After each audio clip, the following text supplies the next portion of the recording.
cranium, neurocranium, visceral cranium, floor of the skull, housed in the bones. These bones have a blood supply. Temporal bone, for example, 4 sources of blood supply into the temporal bone. Did you know that? The recent article, I told you about the transcranial, transcortical blood vessels.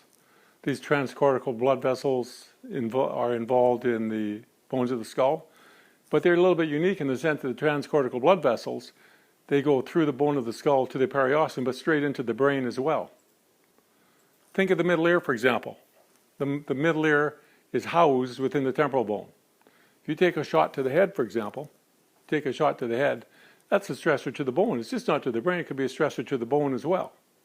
And if this bone is stressed and the nerves within the cortex of the bone and their glia start to produce these proteoglycans, the pressure goes up and blood flow is going to be compromised. This might be one of the reasons why the person's having some post-concussive syndromes, or might be it's tinnitus or vertigo. Now, I'm not saying that it is. I'm just saying that it might, and we can test for that. Like the femur, like we demonstrated, or the tibia, like we demonstrated, we can flex the bones of the skull too.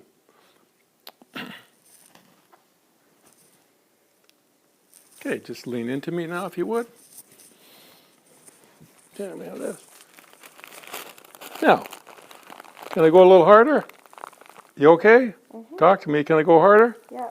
So this is quite a bit of force, but I'm always looking towards for her response. Can I go harder yet? Yeah.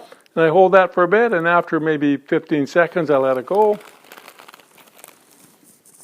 And I wait for a response.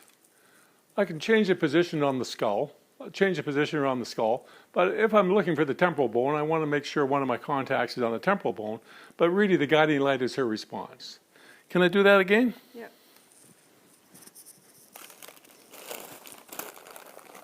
And I might want to go from up to down, or from down to up. Can I go a little harder? Yeah. And I make sure it's okay in their face and their cheek. I get that constant. Now, I want to make the point that I'm not moving bones. I'm not moving bones or adjusting bones. I'm flexing them. Flexing those bones causes the edema to move. Therefore, the pressure is decreased, and quite often you get a warming sensation. Had an interesting case here. This person had a chronic, in a whiplash, a head hit a tree, chronic nuchal line on the occiput, had quite a bit of pain there. Tried different things, really no response.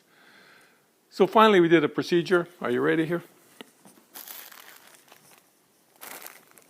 Your eye okay? Mm-hmm. Can I squeeze harder? Yeah.